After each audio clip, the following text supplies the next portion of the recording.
देव जी साधु स्वरूपी देव, आदि अंत गुण काल का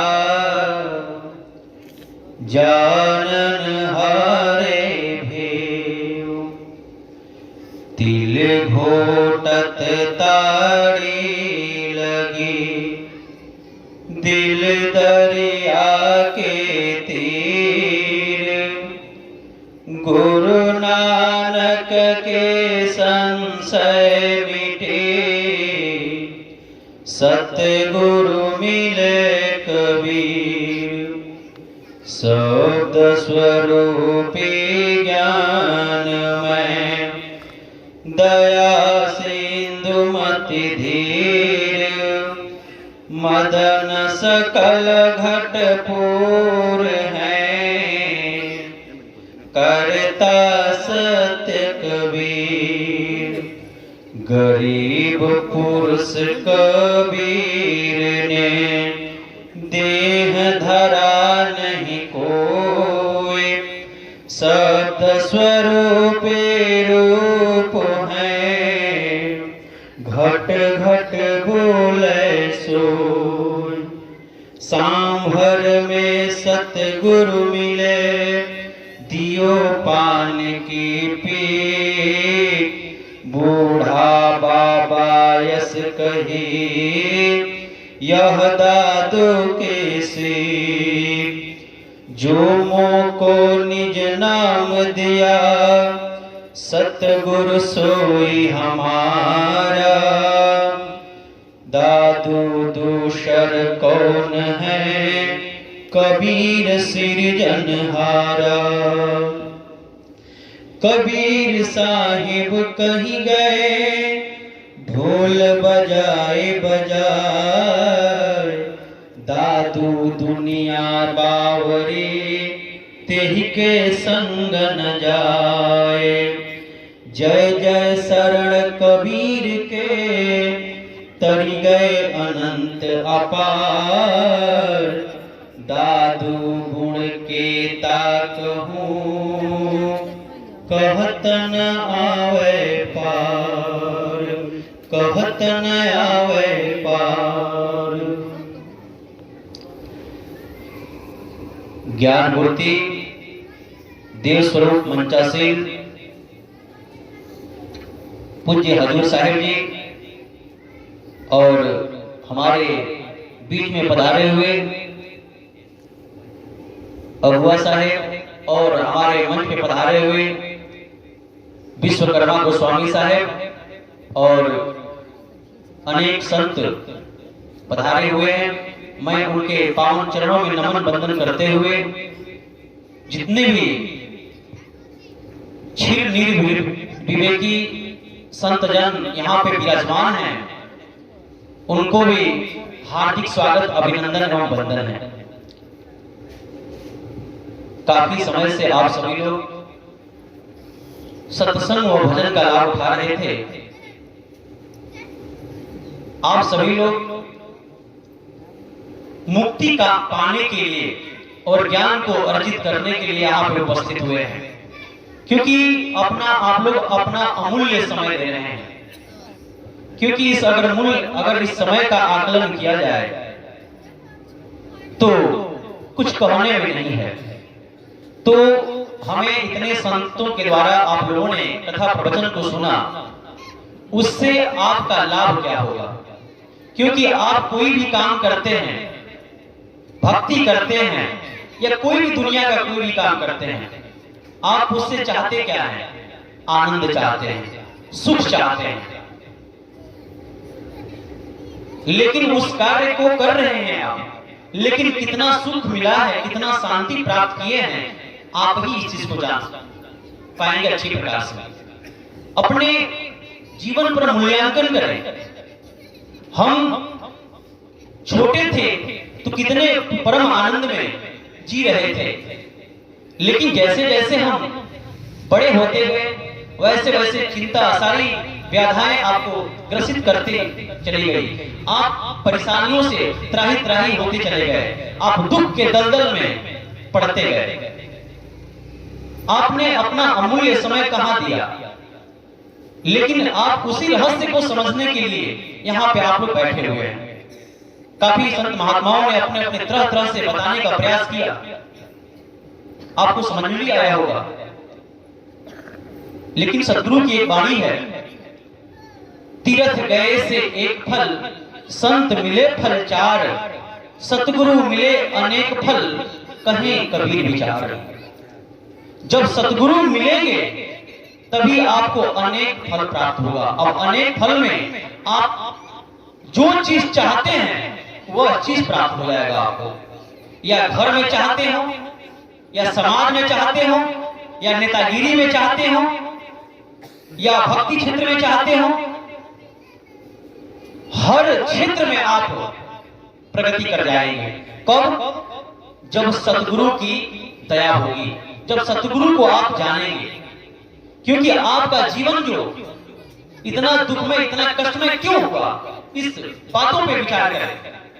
और हम उस मार्ग में, शांति पाने के मार्ग में हम कर रहे हैं, लेकिन हमको शांति नहीं है। लेकिन कबीर साहब की वाणी कहती है, संत सतगुरु मिले अनेक फल, कहीं कबीर विचार। क्योंकि बंधुओं, इस विचार करने वाली बात है। जैसे व्यक्ति, आप लोग सुने भी होंगे, किसी को देखता है या किसी की बात को सुनता है या किसी की संगति करता है। कबीर साहब भी इसको कहते हैं, एक घड़ी आधो घड़ी आदि से बुनियाद, कबीर संगत साधु की कटे कोटि अपराध। संगति हमारा कहां होना चाहिए? साधु। अब साधु भी है तो उसका भी विचार कैसा होना चाहिए? वो भी सतगुरु मार्गी होना चाहिए। क्योंकि साहब की वाणी में सतगुरु मिले अनेक फल, वहीं से अनेक फल प्राप्त होगा। कब? जब सतगुरु मिला होगा उसको, उसके जीवन में सतगुरु का ज्ञान होगा। इसलिए साहब कहते हैं, क्योंकि संगति का बहुत बड़ा क्या है, प्रभाव है इस जीव के ऊपर। आपका संगति कहां है? अगर व्यक्ति का संगति किसी भी कार्य में हो, उसका असर उसके ऊपर पड़ने लगता है। ये अपने मन से विचार करें। जहां आप बैठेंगे, जहां आप बात करेंगे, जिस समाज में रहेंगे, आपका वही गुण, वही संस्कार बनता चला जाएगा। लेकिन हमको क्या पाना है? शांति पाना है, अपने आत्म कल्याण करना है। तो यह बात कहां होगा? यह कहां होगा? सतगुरु के, गुरु के, साधु संतों के पास। तो सबसे पहले हमें सतगुरु को पहचानना है, उससे अगर संगति करते हैं तब जाकर कल्याण होगा। इसलिए साहब कहते हैं कि गुरु किया है देह का, सतगुरु चिन्हा नाही, भव सागर की जाल में फिर बोता खाए, फिर बोता खाए। आपने सतगुरु को नहीं पहचाना, गुरु को केवल पहचाना, और गुरु भी केवल अपने आप को पहचाना। गुरु का मतलब होता है अंधकार से प्रकाश, अर्थात ज्ञान।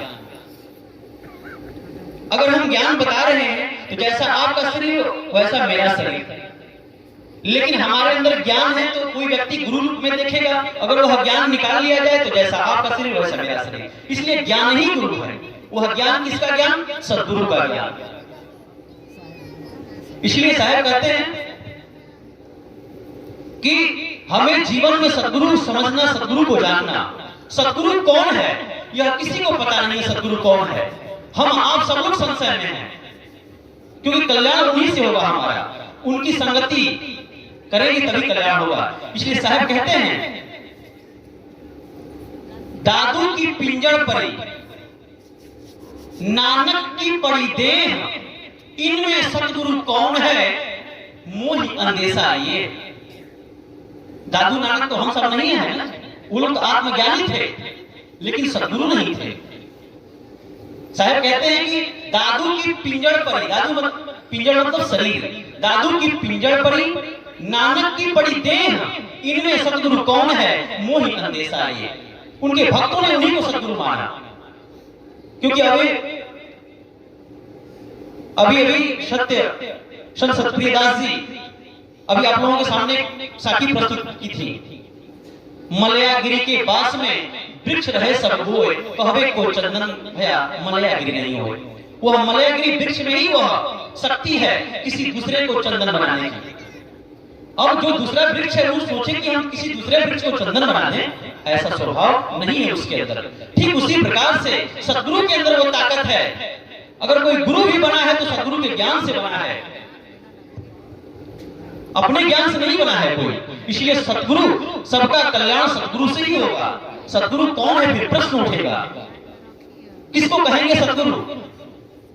साहब कहते हैं देही को सतगुरु कहे, यह तो दुंदर ज्ञान चार दाग जामे नहीं ताको सतगुरु मान। जिसमें चार दाग नहीं है वही सतगुरु है। वह चार दाग क्या, कौन है, क्या है? जिसकी 5 तत्व 3 गुण की शरीर ना हो, जो माया में लिप्त ना हो, जिसकी स्त्री ना हो, जो पूरे जीवन भर अन्न आहार न किया हो। ऐसा कौन दिखाई देता है? उन्हीं से कल्याण होगा, उन्हीं से मुक्ति मिलेगा, उन्हीं से सर्वस्व फल मिलेगा। क्योंकि हम तो भयभीत हैं, हम लोग भयभीत हैं क्योंकि सत्य बात तो पता नहीं है। निर्भय तब होगे जब आपको सत्य बात पता होगा। इसलिए हमें सतगुरु को खोजना है। जब सतगुरु को जानेंगे, जब उनकी संगति करेंगे, तब आप निर्भय हो जाएंगे। निर्भय जब हो जाएंगे तो आप जीते जीते मुक्त हो जाएंगे। इसलिए सतगुरु की खोज जरूरी है इस जीव को। यह केवल सतगुरु में ही पाया जाता है। कबीर साहब को जो जब देखेंगे उनकी जीवनी, तो स्पष्ट रूप से आप सबको प्राप्त होगा। उनमें ही ये 4 दोष नहीं दिखाई देता है और सब में दिखाई दे दिया है। इसलिए हर संतों ने कबीर साहब की गाथा को सुनाया। गरीबदास जी महाराज छुड़ानी धाम हरियाणा कि जो सिद्ध संत हैं, उन्होंने भी अपनी वाणी में बताते हैं। दादू दयाल महाराज जी भी अपनी वाणी में बताते हैं, क्योंकि सबका कल्याण उन्हीं से हुआ है। धर्मदास साहब भी कबीर साहब के बारे में बताते हैं। इसलिए कबीर साहब के बारे में जानना है तो सबसे पहले गुरु के सानिध्य में जाएं, सत्य संगत से जुड़े, संतों के सेवा करें, गुरु की सेवा करें। उनसे हम ज्ञान भक्ति लेकर अपने जीवन में धीरे धीरे उतार कर हम सीढ़ी पर अगर चढ़ते हैं, जब आत्मा का बोध होगा तभी कल्याण हो पाएगा। वो भी गुरु आत्मा की। इसलिए कबीर साहब कहते हैं कि आत्म चिन्ह परमात्म पावे, क्योंकि उन्हीं के ज्ञान में आत्मा को जानने की वो ताकत है। आत्म चिन्ह परमात्म पावे, संत कहावे सोई, यही भेद काया से बाहर, बूझे बिरला कोई। इसको कोई बिरला ही पूछ पाता है। लेकिन हम तो केवल भौतिक जगत में पिंड और ब्रह्मांड की साधना में अटके हुए हैं। गुरु से हम साधन ले लेते हैं, जब हम ध्यान में बैठते हैं तो मन इधर उधर भटकाता है। क्या खेला है, क्या चक्कर है? इस बात को, इस रहस्य को समझना बड़ी जरूरी है। ऐसे समझ में नहीं आएगा बिना भेदी गुरु, बिना भेदी संत का। इसलिए हम सबको अपने जीवन में अच्छे गुरु भी बनाए। तो क्यों बनाए गुरु? इस जीव को गुरु की क्या जरूरत है? इसलिए जरूरत है क्योंकि यह इसके अंदर भ्रम लगा हुआ है, यह भ्रमित है जी, क्योंकि सत्य बात पता नहीं है। सत्य को जानने के लिए अर्थात इस अपने मन के अंदर जो भ्रम है, जो अज्ञानता है, उसको मिटाने के लिए हम गुरु बनाते हैं। इसलिए गुरु सब लोग बनाए तो अपने मन के भ्रम को मिटाने के लिए बनाए, नहीं तो कितनी सदी लग जाएगा, समय बीत जाएगा, तब तक मृत्यु आके घेर लेगी। फूलवा भार न ले सके, कहे सकियन से रोए, ज्यों ज्यों भीगे कांवरी त्यों त्यों भारी होए। यह शरीर जैसे जैसे बूढ़ी होगी वैसे वैसे आत्मा इसका भार सह नहीं पाएगी। अब अपना दुख उनसे कहेगी, उनसे कहेगी और कहेगी कि परमात्मा हमको जल्दी उठा लेते तो बड़ा अच्छा होता। अरे क्योंकि आपके अंदर सत्संग तो किया, लेकिन सत्संग से सही मार्ग नहीं प्राप्त हो पाया आपको। इसलिए जीवन बड़ा अनमोल है, जीवन बड़ा छोटा है, इसको छोटे में समझना है। जो व्यक्ति अगर अभी से जाग जाता है, उसका जीवन में परिवर्तन, बदलाव आ जाता है। वह जीते जीते मुक्त हो जाता है, जीते जीते अपने स्वरूप को जान लेता है, अपने आत्म स्वरूप का बोध हो जाता है। क्योंकि इस शरीर में कबीर साहब कहते हैं 10 द्वारे का पीजड़ा, तामे पंछी पौन, रहबे को अचरज है, जात अचंभा को। कबीर साहब सारे भ्रम से छुड़ाकर उसको आत्मा पे लाके टिकाते हैं। कहते हैं कम से कम अपने स्वरूप को जानो। सतगुरु के ज्ञान में ही वो ताकत है स्वरूप को जानने की।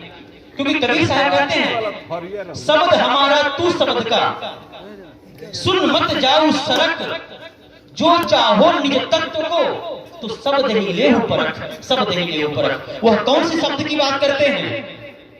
क्या ये संसार की बात करते हैं? क्या ये 34 अक्षर की बात करते हैं? क्या ये 52 अक्षर की बात करते हैं? ये पूरा संसार, वेद पुराण शास्त्र ग्रंथ जितने भी बना है, यह सब 52 अक्षर में बना है। 52 अक्षर क्या है?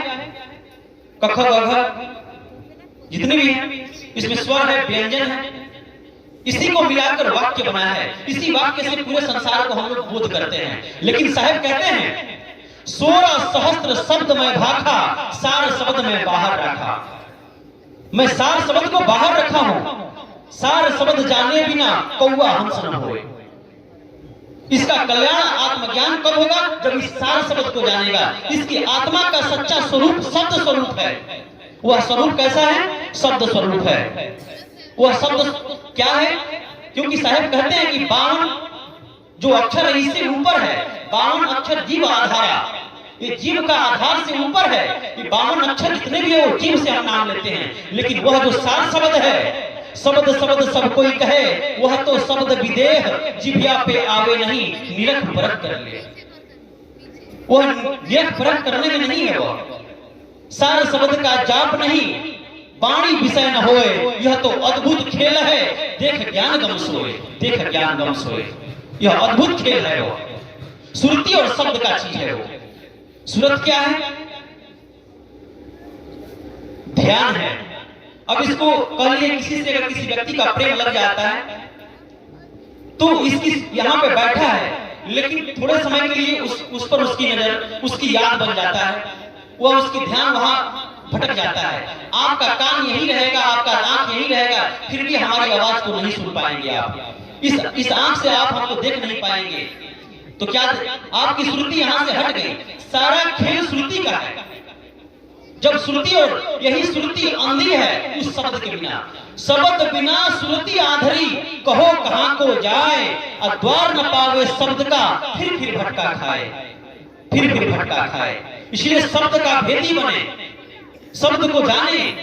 क्योंकि सारा शब्द पिंड और ब्राह्मण में हो रहा है। पिंड ब्राह्मण दो से न्यारा, कहूं कैसे पालिया। इसलिए साहब कहते हैं कि पिंड का खेल ब्राह्मण में देखिया, ब्राह्मण का खेल पिंड में देखिया, यही तो लगा है। सूरत के दंड से घेर मन पवन को, फिर उल्टा चले धर अधर बीच ध्यान लावे, कहे कबीर सोई संत निर्भय हुआ, जन्म मरण का भय मिटा। सूरत के दंड से घेर मन पवन को, सुरती के दंडा से अपने मन पवन को घेरना है। जब आप ध्यान में बैठेंगे तो श्रुति को उन्मुनि की तरफ करना है, ऊपर की तरफ करना है। साहब अभी विश्वकर्मा साहब जी अपने भजन के पंक्तियों में उन्होंने गाया, सहज समाधि उन्मुनि साधे। सहज समाधि उन्मुनि मैंने ऊपर की तरफ। इसलिए कबीर साहब कहते हैं अधर दुलैचा पीयू का, अधर ही दर्शन होए, काया से बाहर लखे हंस कहावे सोए। अधर माने बिना धड़ का, बिना शरीर का, अधर दुलैचा पीयू का। इस काया के बाहर परमात्मा का, पीयू का दुलैचा स्थान है, सेज है। अधर ही दर्शन होए, अधर माने शरीर के बाहर। शरीर के बाहर कहने का मतलब क्या है? आप अभी स्थूल शरीर में हैं, अभी आप सो जाएंगे, आपकी आत्मा कहाँ होगी? सूक्ष्म बॉडी में जाएगी और गहरी नींद लगेगी, सुसुप्ति अवस्था में जाएगी। ऐसे ऐसे करके आत्मा 6 शरीर बनाई है, स्थूल सूक्ष्म कारण महाकरण कैवल्य और हंस। जब आप हंस शरीर में जाएंगे तब जाकर क्या होगा? आपका कल्याण होगा। अधर दुलैचा पीयू का, अधर ही दर्शन होए। अधर माने आप शरीर के ऊपर हो जाएंगे। प्रकृति आधार तो ही छोड़वाऊं, निज स्वरूप ठहराऊंगा, यदि विधवत तुम साधन करियो अमर लोक पहुंचाऊंगा। महाप्रभु अनंत दया में उनसे तो ही मिलवाऊंगा, गहे सदा फल परमानंदा आवागमन मिटाऊंगा। ऐसी दीर्घांत उद्घोष देने वाला संतों के अलावा कोई नहीं है। कहीं इस जीव का तरण नहीं होगा। आप चाहे जहां कहीं भी जाएं, बिना सतगुरु का, बिना सच्चे गुरु का। इसलिए जीवन में गुरु करके अपने मन के भ्रम को मिटाएं, तभी आपका कल्याण है और उसी में सार्थक है। इस जीवन का यही लक्ष्य है। अपने लक्ष्य को नहीं समझेंगे, जब अपनी प्यास को नहीं समझेंगे, तो कर्म ही कह जग बहुराया, शक्ति भक्ति के बाद ही माया। और माया जो हम कर्म करते हैं, जो शक्ति प्राप्त होता है, उसी शक्ति वही माया बन के हमको बांध लेती है और फिर साहब कहते हैं आप बहुरा जाते हैं। इसलिए मैं समय भी हो गया, मैं अपनी वाणी को विराम देना चाहता हूँ। मेरी बातों से किसी को कष्ट लगा हो मैं क्षमा प्रार्थी हूँ। बोलिए श्री सद्गुरुदेव भगवान की जय। शाही बद्री साहब।